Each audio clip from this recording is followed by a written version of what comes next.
Jesus tinha para preencher aquelas almas. Eram homens, mulheres, com vazios interiores que somente poderia ser preenchido com a mensagem amorosa do Cristo, uma mensagem de acolhimento, uma mensagem que ele disse que tinha vindo para os infelizes, que ele tinha vindo para os doentes, que ele não veio para os ricos, para os poderosos, mas sim para aqueles sofredores. Jesus vai pregar, Jesus vai fazer o cego enxergar, Jesus vai fazer o paralítico andar, e Jesus vai transformar pessoas. Citamos a título de exemplo a grande transformação, talvez a maior transformação moral de todos os tempos da humanidade, que é Maria Madalena. Mas o tempo vai passar, aquela mensagem no Cristo de renúncia, aquela mensagem que fez 1 milhão de pessoas ir para o Calvário da morte, em nome de uma mensagem redentora e transformadora, em nome daquilo que na modernidade nós falamos de reforma íntima, essa mensagem vai chegar ao trono do império.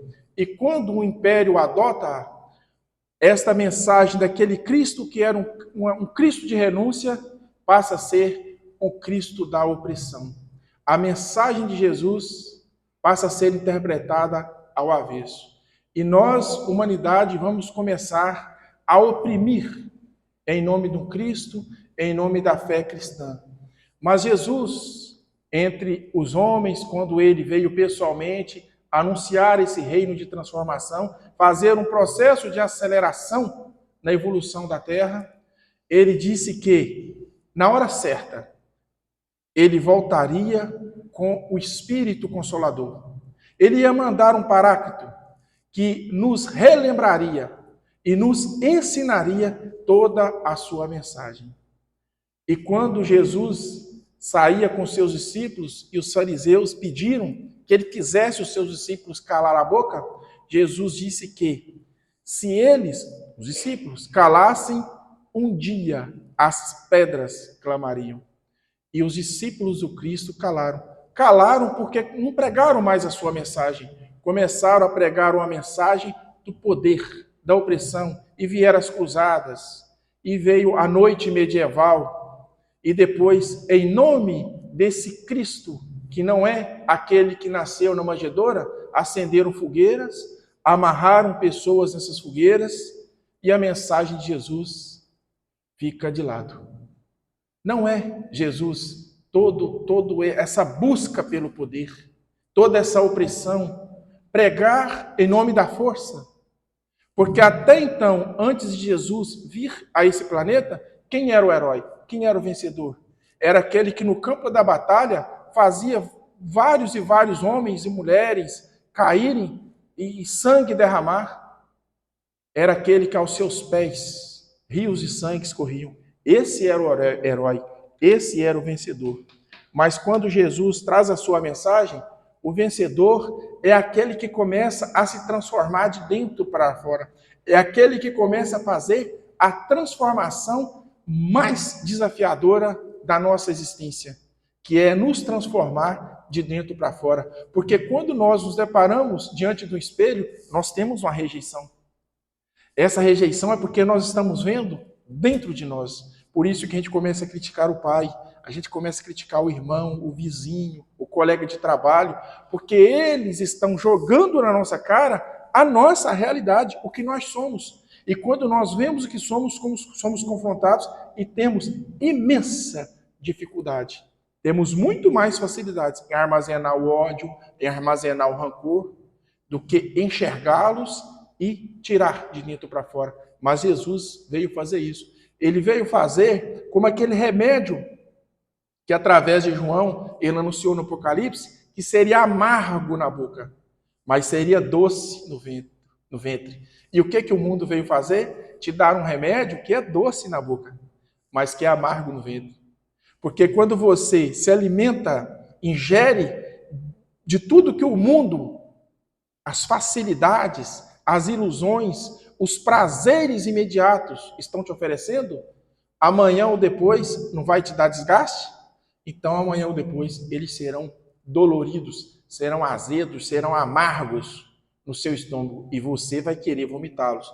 Mas a mensagem de Jesus é aquele remédio que às vezes é amargo na sua boca, mas o vento é doce, porque a mensagem vai cair no seu coração, vai cair no seu interior e vai te impulsionar para transformar, porque não tem registro na história de uma pessoa sequer que se deparou com Jesus e ela continuou a mesma. Nós vemos no livro, há 2000 anos, depois 50 anos depois, Paulo e Estevão, como que foi a transformação de Públio Lentulus, o poderoso senador do império, que mesmo na hora da reencarnação, teve uma resistência de seguir a Jesus, mas a enorme transformação que foi fazendo no seu espírito ao longo da história, a ponto de o livro, 50 anos depois, ser aquele resgate, aquela ascensão. O remédio tinha batido no ventre e agora estava transformando aquele espírito estava ascendendo. E assim era a necessidade do planeta. O planeta precisava mudar de degrau. E Jesus veio para acelerar, para esse processo de transição acontecer mais rápido. E ele, em toda a sua compaixão e misericórdia, veio pessoalmente trazer a maior notícia de todos os tempos. Tão forte notícia que dividiu a história antes do berço e depois do berço dele. E nós tivemos a incompetência de, por 19 séculos, encostar essa mensagem. Nós tivemos o prazer humano do poder, da ganância, de pegar essa mensagem e interpretá-la ao nosso alvitre, interpretá-la ao nosso bem-querer. Então, deixa eu ver se vai passar aqui. Vai passar. Essa é quando Jesus vem pessoalmente à Terra. Mas, 14 séculos depois de Jesus ter vindo, anunciado a sua mensagem, mais do que anunciado, exemplificado, ele volta à Terra. É isso que Humberto de Campos vai nos falar nesse livro, Brasil, Coração do Mundo e Pátria do Evangelho. Então Jesus, no século XIV, volta ao planeta Terra, faz uma visita espiritual ao planeta Terra para ver os avanços que a árvore do seu Evangelho tinha dado, quais os frutos essa árvore havia produzido. E ele passa pela Europa e vê só devastação, destruição. O velho continente tinha sofrido uma sequência de guerras, era fome, peste. Então Jesus convida o seu servidor, o seu ministro da sociologia aqui na Terra, Eliu, para fazer uma visita do lado de cá do oceano. E quando eles chegam no monte bem alto, nos Andes, que consegue visualizar a América do Sul, Jesus olha para o céu e vê em cima de determinado ponto da América do Sul, resplandecia no céu as estrelas formando a imagem do cruzeiro. Então ele vai falar para o seu sociólogo, Eliu, para a terra do Cruzeiro do Sul, eu irei transplantar a minha árvore do Evangelho. Proceda com as ações necessárias, porque o meu coração, ele vai falar mais, porque o meu coração assim quis. E aqui nós precisamos deixar uma mensagem para aqueles brasileiros, às vezes, meio pessimistas. Nós temos uma gama de brasileiros que, quando vai falar do Brasil coletivo, é detonar. Mas quando vai falar do eu não tenho culpa de nada. É o coletivo que tem culpa. É o povo brasileiro que é pior do que o francês, que é pior do que o suíço, que é pior do que o povo inglês. Então, se esse brasileiro ainda não acendeu o seu otimismo, pois pegue na charrua, comece a preparar esse terreno que vai receber a árvore do Evangelho, porque foi o coração de Jesus que quis. Porque foi isso que ele falou para Eliu. Quis o meu coração, que na terra do Cruzeiro do Sul eu transplante a árvore do Evangelho, que tinha sido plantada em Israel. Poucos anos depois, Portugal vai transformar a visão do que seria a navegação. E num dia como o de hoje, a 22 de abril de 1500, Cabral chegava com as suas naus e caravelas às terras brasileiras, chegava a Porto Seguro. Pois bem, de 22 de abril de 1500, nós vamos passando século a século e vamos observando que, por vários e vários atos, o destino dessa pátria teve uma interferência direta da espiritualidade superior. Se pegamos a América Axônica, onde Jesus falou que seria o cérebro e que embaixo seria o coração, ela foi dividida. Nós temos os Estados Unidos da América, temos o Canadá. Se a gente pega então a América Espanhola, em quantos países a América Espanhola foi dividida? Mas a América Portuguesa se manteve intacta. Aqui chegaram os holandeses, não conseguiram. Aqui chegaram os franceses, não conseguiram. Por vários e vários momentos, houve a interferência daquele que Jesus escolheu para ser o anjo protetor desse país, porque quando Eliú chega ao porto, em Porto Seguro, e as caravelas desembarcam, Jesus chega para Ismael e fala: Ismael, trabalhador esforçado e dedicado, escolho você para ser o protetor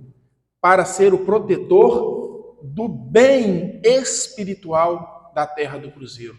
E isso vai nos ajudar bastante a nos perguntar sobre qual a missão do Brasil perante o mundo. Nesse dia 22 de abril, que nós comemoramos, seja pela linguagem mais antiga, que é o descobrimento do Brasil, seja pela linguagem mais moderna, que é o achamento do Brasil. Eu me lembro quando eu fui fazer tarefas escolares com o João, nosso filho mais velho, aí já não era mais como eu estudei, descobrimento do Brasil. Já era o achamento do Brasil. Na interpretação que o Brasil não foi descoberto, ele foi achado porque aqui já havia os nativos, os indígenas. Então, chega-se ao Brasil os portugueses. Jesus chama Ismael e fala: agora é contigo. A árvore do meu evangelho está transplantada para essa terra. Faça desse Brasil a árvore do evangelho que vai espalhar fruto para o mundo inteiro. Frutos espirituais. Pois bem, o Brasil adquire o seu primeiro karma coletivo com a escravidão. Estava previsto para os africanos virem para o Brasil? Estava. Porque a missão que Jesus escolhe como pátria do Evangelho é a missão mediúnica, é a missão espiritual. E o que iria acontecer se falasse de mediunidade para os europeus? Vários pontos da Europa, se perguntarmos o que é o cristianismo, eles vão nos responder que é atraso. Porque o que a história levou a eles.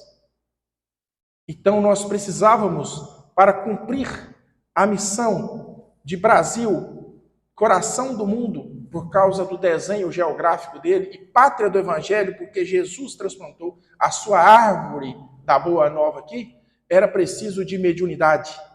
Existe algum povo que entende mais de mediunidade que o africano? Que começou desde o Antigo Egito? Então era preciso que os africanos desembarcassem no Brasil, mas não era planejamento de Jesus que eles desembarcassem aqui para ser escravos, porque Jesus, para fazer a vontade dele cumprir, ele não precisa fazer ninguém sofrer. Essa parte, o sofrimento, somos nós que escolhemos. Mas mesmo assim, mesmo os portugueses se equivocando, Jesus fez com que o Brasil tomasse toda a espiritualidade superior, porque Ismael vai convocando as falanges espirituais augustas para que apoiasse no Brasil esse projeto de árvore redentora do Evangelho do Cristo. E com isso, vários e vários atos, inclusive o último da princesa Isabel para por fim à escravidão no Brasil. Depois o Brasil adquire o seu segundo karma coletivo, que é com a Guerra do Paraguai. que o Brasil também, na espiritualidade superior, nos fala que ele está quitando esta dívida, fornecendo energia para aquele povo que tanto fez sofrer.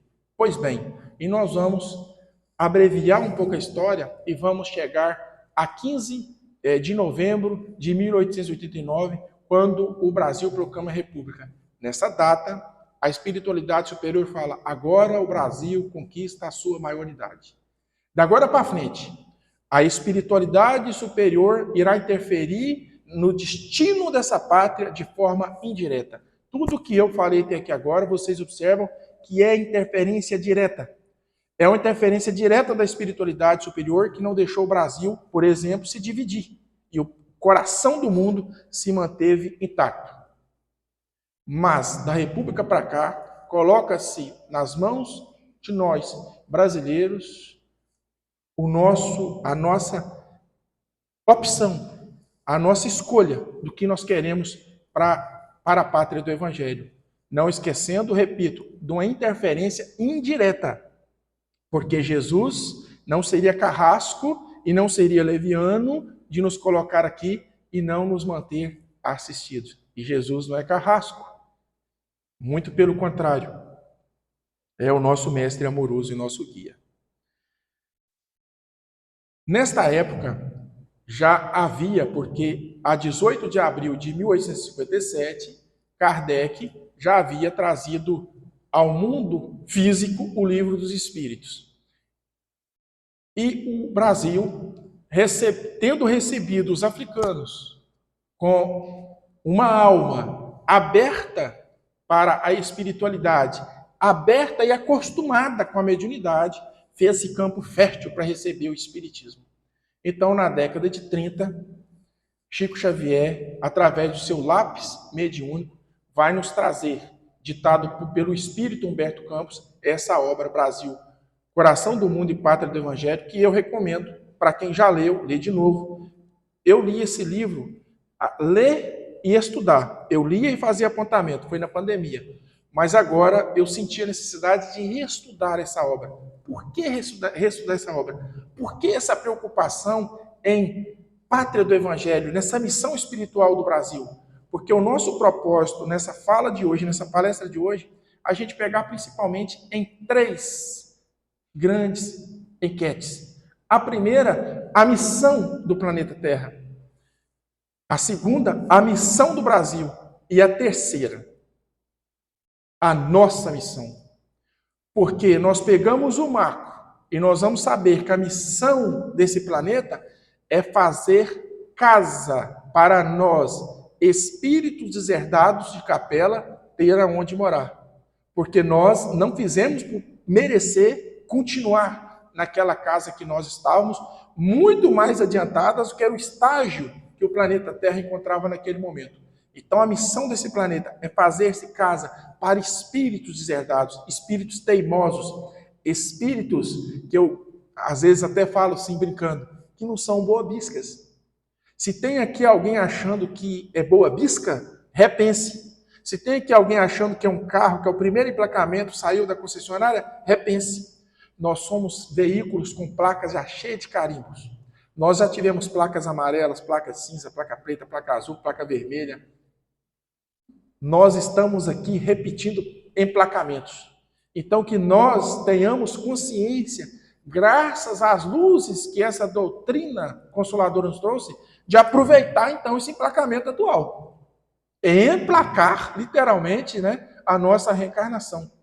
Porque se o planeta Terra tem a sua missão, se a nossa pátria, Jesus quis transplantar a árvore do Evangelho, a árvore mediúnica, do Evangelho espiritual. Porque os homens estavam lendo o Evangelho, interpretando somente com as dores físicas, somente com as necessidades físicas, somente com os sonhos, esses sonhos ridículos, mesquinhos, que a maioria tem. Ele queria trazer aqui para que nós arrancássemos de dentro de nós aquela centelha que Deus nos deu quando nos criou, para que nós nos fizéssemos realmente, literalmente, luz no mundo. Ele veio e deu essa aceleração, deu uma acelerada no planeta Terra, para que nós também acelerássemos o nosso processo evolutivo, porque nós podemos ficar nesse período de transição de planetas de prova e expiação para um planeta de generação 1000 anos, mas nós podemos ficar só 400 anos. Vai depender de quê? Da maneira que nós queremos pisar nesse acelerador da evolução espiritual. Então, pensando no primeiro eixo, que eu acabei de falar, da missão do planeta Terra, no segundo eixo, a missão do nosso país, que é a pátria do Evangelho, a missão mediúnica, é a missão não do brasileiro e da brasileira que está sentada nessa cadeira, mas é a missão do Espírito que está fazendo vida nesse brasileiro e nessa brasileira que está sentado na cadeira, de transportar para os outros países, para as outras nações, essa semente da mediunidade, essa semente da fraternidade, da solidariedade, que não há nação nenhuma no mundo que entende melhor do que o Brasil. Não há nação nenhuma no mundo que seja tão receptora, tão acolhedora como essa pátria, porque é assim que Jesus, quando no século XIV visitou essa terra e escolheu essa pátria para ser a pátria da fraternidade, a pátria da caridade, a pátria do acolhimento. E a nossa missão? Como nós estamos situados dentro da missão do Brasil? Nós não nascemos para ser ilhas, nós nascemos para viver em conjunto, nós nascemos para viver em comunidade. Se vocês pararem para pensar naquele homem do primeiro dia, que quando ele saiu da caverna, ele era presa de tudo. Tudo queria matá-lo, tudo queria pegá-lo, tudo queria comê-lo. Para o homem do século 21, hoje nós somos presas de quê? Hoje nós estamos na cadeia... Qual cadeia alimentar nós estamos hoje? Nós não estamos na cadeia alimentar de animal nenhum. Será que foi porque tinha um homem muito inteligente? Será que foi por causa da inteligência individual? Pergunto para vocês, se imagine pegando hoje Albert Einstein e soltando ele na África, ele vivia quantos dias? O que fez a humanidade sair daquele homem do primeiro dia, que era presa de tudo, para hoje, o ser que nós somos, independentes, e não ter a espécie entrada em extinção, é por causa da inteligência coletiva. Porque um homem sabia que se ele saísse sozinho, o mamute iria matá-lo. Se ele saísse em dupla, o mamute iria matá-lo. Se ele saísse de 3, ia matá-los também. Se saísse em 4, também seriam mortos. Mas se saísse em 10 e saísse em 20, eles iam matar o mamute, trazer para dentro da caverna e ter comida para 2 semanas. E foi assim que a humanidade conseguiu sair daquele homem vítima de tudo, perseguido por tudo no primeiro dia, a hoje. Infelizmente, às vezes, inverte um pouco. Mas numa espécie que saiu de poucos mil para hoje está o quê? 8 bilhões? Cerca de 8 bilhões de seres, por causa da inteligência coletiva. Mas a inteligência coletiva vai partir também dos atos individuais de cada um de nós.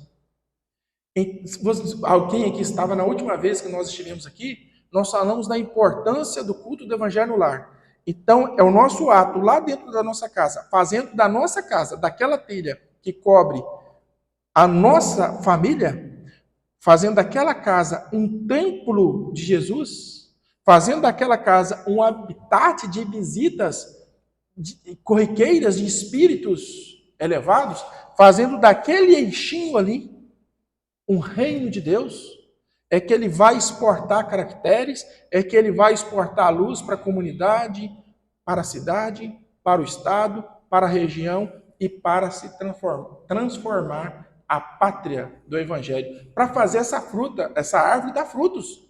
Jesus quer que essa árvore do Evangelho dele dê frutos no Brasil, que daqui exporte caracteres para levar a mediunidade para os países da Europa, que hoje convivem com tanta indiferença. Eu me lembro, foi o ano passado, eu li uma matéria no grande jornal do Brasil, falando que em São Paulo, por exemplo, os jovens de 17 a 19 anos de idade, 75% dos jovens são indiferentes na questão da fé. A indiferença é pior do que a falta da fé. Aqueles homens que passavam ao lado do samaritano caído e eram indiferentes, é pior do que aquele que vê às vezes critica. Porque aquele que vê às vezes critica, alguém interessado escuta e vai lá ver o que é, o curioso vai lá ver o que é. Porque nós estávamos no domingo à tarde na nossa casa, de repente a gente escutou um barulho de gato e eu escutei alguém gritando e criticando. E eu cheguei na janela para ver o que era aquilo. E vi que era uma gata prensada pelo motor do portão. Aí o que nós fizemos? Corremos lá um grupo de homens e mulheres para tentar salvar a gata da engrenagem do motor. Então, o que é contra, às vezes, nele até dá o grito que ele é contra, ele desperta um outro que é favorável e aí o outro entra para a seara. O problema é o indiferente. O problema é aquele que passa no caminho, vê o samaritano caído e faz de conta que não está vendo nada. Então, aquele que está indiferente à solidariedade, aquele que está indiferente à fraternidade, à caridade, ele está indiferente à empatia, é onde mora o grande perigo. Por isso que nós nunca tivemos na existência da humanidade uma geração com tantos brinquedos, uma geração com tanto lazer, uma geração com tanto acessos e uma geração com tanta depressão. Que os números às vezes são um pouco velados, porque tem meios até de poderes constituídos que fala que se muito falar no suicídio, inclusive até as campanhas acabam aumentando. Então há um número aí que às vezes não é muito divulgado, é um pouco velado, um número alarmante de suicídios. E às vezes o nascedouro de um problema que lá na frente se transformou num monstro, começou aqui pequenininho, como uma indiferença. Então nós não podemos ser indiferentes à nossa missão pessoal. Qual a minha missão pessoal para contribuir para aquilo que Jesus disse, que faria dessa pátria a pátria do Evangelho, que ele ia transplantar, ele ia pegar a árvore do Evangelho lá de Israel e ia trazer para cá, para que essa árvore aqui, ela dê bons frutos.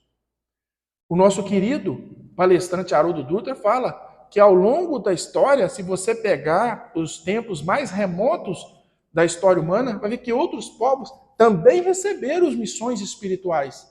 E alguns deles não conseguiram cumprir esse mistério de forma que trouxesse.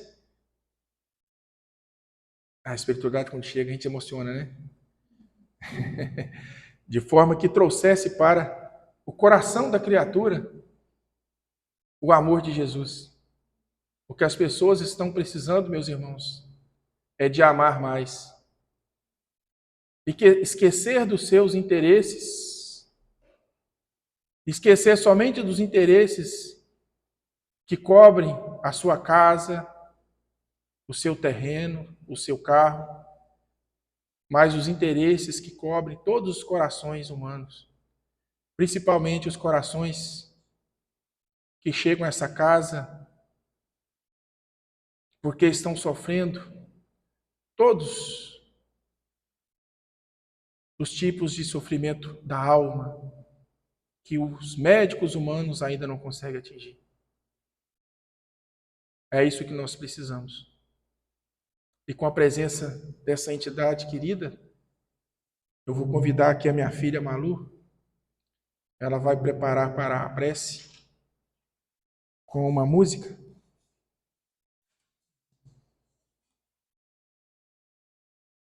Joana, está preparada?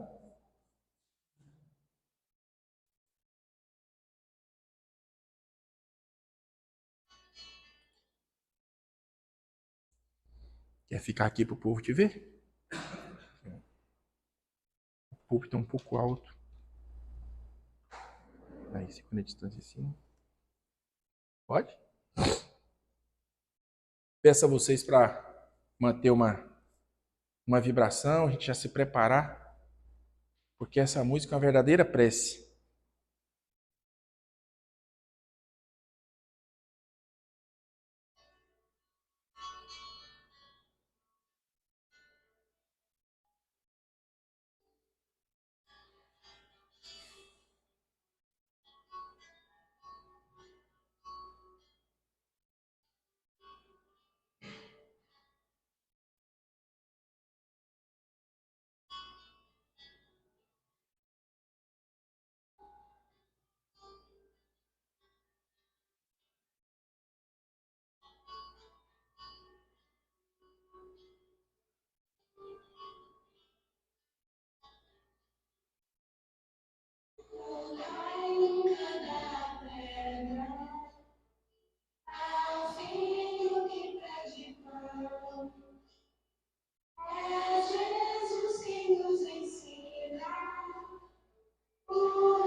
coração.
Com a vibração dessa prece, peço que cada um de nós cheguemos em casa, pedimos perdão aos nossos familiares pelos nossos erros, amemos os nossos familiares, façamos como Madre Teresa nos ensinou, que para a gente mudar o mundo é só ir para casa e amar a nossa família. Então que a gente comece a transformar o Brasil na árvore do Evangelho, indo para casa e amando os nossos queridos. Graças a Deus.